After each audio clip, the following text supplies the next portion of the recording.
today in Grim's Learning Show, we'll be learning about flying robots.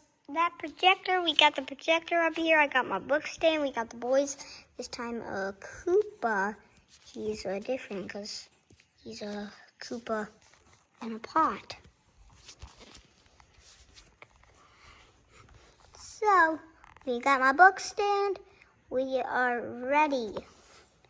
Here we go. Flying robots. By Elizabeth Noll.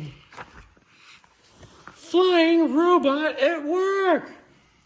Ramon could not move. The earthquake had knocked down his house, and he was pinned under heavy boards. He could see a tiny patch of blue sky and lots of rubble.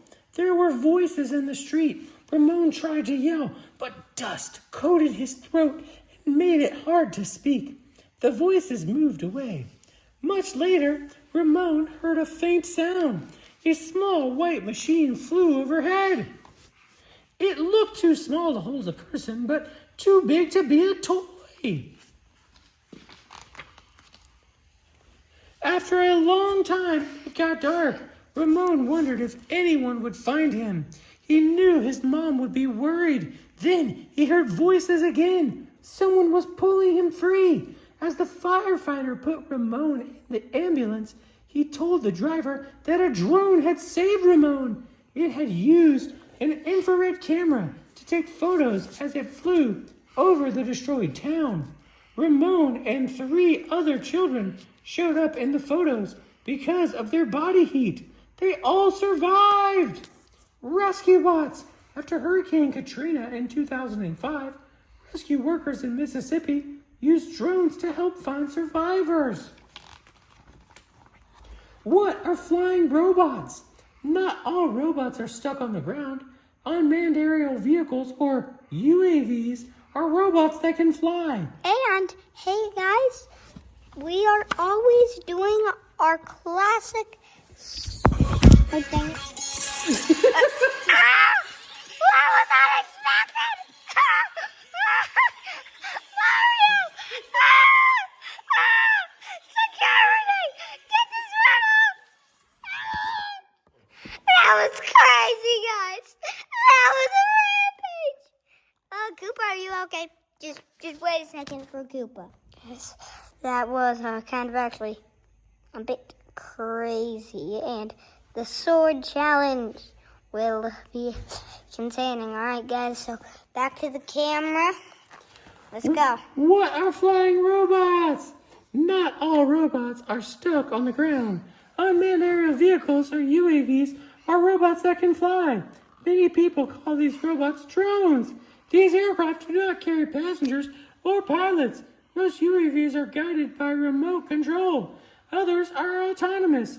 That means a computer program tells them what to do. These take off, fly a route, perform tasks, and land on their own.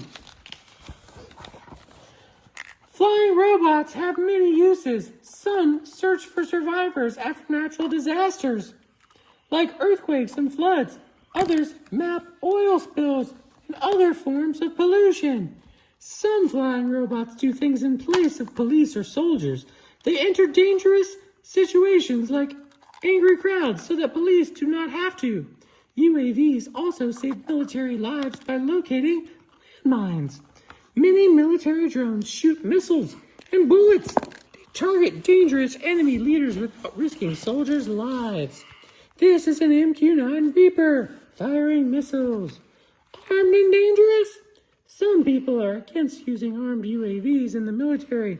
They argue that these drones often harm innocent people. They don't. Right? Right. Yeah, guys, they don't harm innocent people. But tell us in the comments if you do not believe it or believe it. That's right. Consumer drones are fairly small and affordable. Many people fly them just for fun. Others use them to take aerial photos or help with projects. Some channels show drone races on TV. Many drones in these races are called quadricopters. Companies use drones too. Movie makers and production companies use them to get aerial shots. Stores and online companies want to use UAVs to deliver packages. In the future, drones may deliver things that people order on the internet. What a deal! A helicopter shoot for a film can cost $25,000 a day. A filmmaker can rent a drone with a ground crew for $5,000 a day. The development of flying robots. An early version of remote aerial warfare appeared during World War I. In 1918, Charles Kettering built the Kettering Bug. This small single-use plane was designed to carry a bomb, but no pilot. The first returnable UAV was the Queen Bee in World War II. Britain used these remote-controlled biplanes to target practice. The United States and Germany also began to use unmanned bombers in the last 2 years of the war. Drone beginnings. The name drone was likely inspired by the queen bee. Drones are male bees that follow the queen bee in a hive. Queen bee. Kettering bug.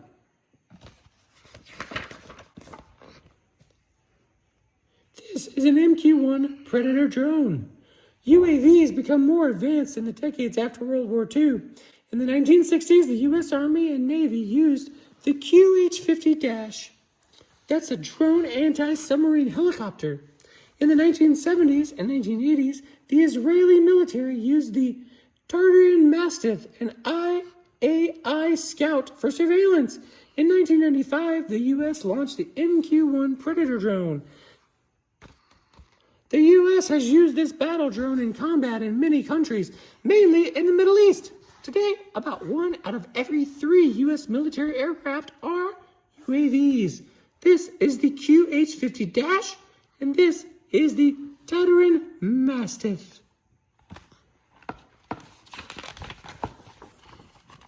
This is the RQ-4 Global Hawk. Today, UAVs are also used for much more than just the military. People use drones for important tasks in business. Scientists use them for research.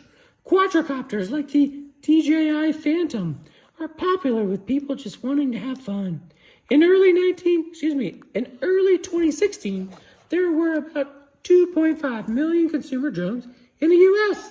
The technology for UAVs continues to get better as computers get more advanced.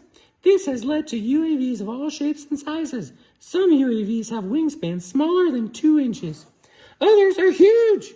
The U.S. military's Global Hawk has a wingspan of 130.9 feet. This is the Sky Nano 2 FPV. This is the DJI Phantom. Flying robot profile. The Camcopter S-100. The Camcopter S-100 is an autonomous drone. It can take off, fly its mission, return, and land without being guided by remote control. A computer program tells it where to go and what to do. A human on the ground can take control if need be. Schlebel, a company in Austria, created the S-100 around 2005. Many countries have purchased the robots for their militaries, including the U.S., Germany, India, and China. But the S-100 has non-military uses too, including mapping and farming. A costly copter. The CAM S-100 cost about $400,000. Flying robot profile. The Parrot Mambo. The Parrot Mambo is a user-friendly mini drone. Like other quadricopters, it has 4 rotors that lift the drone and move it. The rotors make the Parrot Mambo a skilled flyer. It can do loops, flips, and sharp turns. It will also start its engine automatically when thrown into the air. The Parrot Mambo can do more than just fly. It comes with 2 accessories. One is a cannon that shoots tiny plastic balls. The other is a grabber arm. The grabber arm can pick up light things like a dollar bill or a paperclip. That is the grabber arm. That is the cannon. That's cute. Yeah. How expensive is it? Doesn't say a price on this one, but we can find out for sure. Yep, let's find out. It's released in 2016 and it was developed by Parrot. Flying robot profile. the MQ-1 Predator. The Predator is one of the most well-known military drones. It was first used for surveillance and reconnaissance. It had cameras and sensors that sent images back to the operator. Then, in 2001, it was armed with Hellfire missiles. After that, the Predator flew many attack missions over Afghanistan and nearby countries. In 2011, new MQ-9 Reapers began to replace the Predator. The Predator's crew was usually in the U.S., thousands of miles away. One person remotely controlled the craft's movement. Another person controlled the sensors and missiles. Fighting drones. In 2013, a Predator helped fight a huge California wildfire.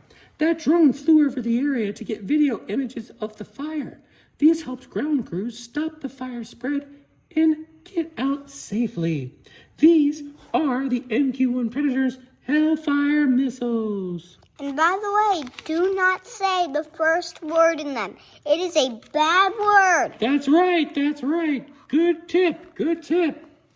Flying robot Just profile. to know. That's right.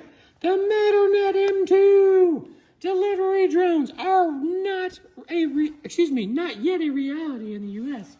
Laws state that people who fly commercial drones have to be able to see their drones at all times. But a company called Matternet has tested their M2 delivery drones in Haiti, Switzerland, and other countries.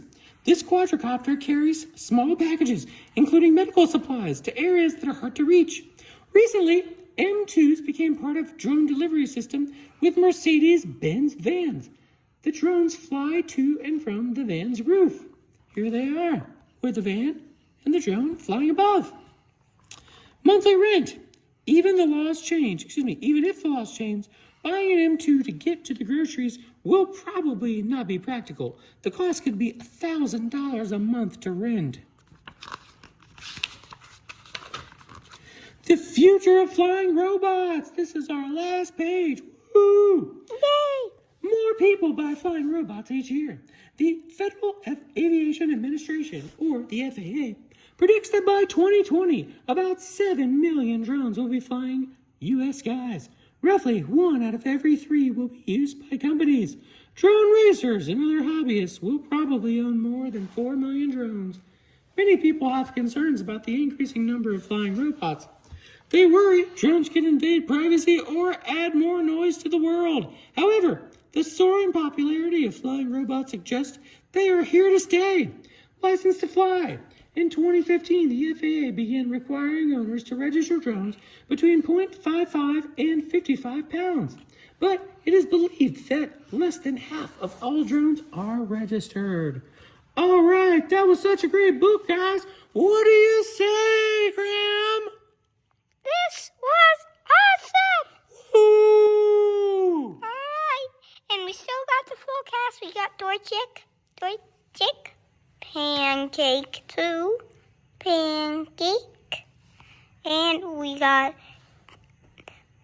Nell and Nell Jr. Gil and Gil Jr. Sorry, I can mess up their names pretty rarely. Gil Jr. so happy. And now Koopa's in a pot. Koopa? That pot is actually pretty strong. It can hold up to our Nerf guns, it's actually kind of a pretty good thing. For sure. Yeah, we got strong Nerf guns.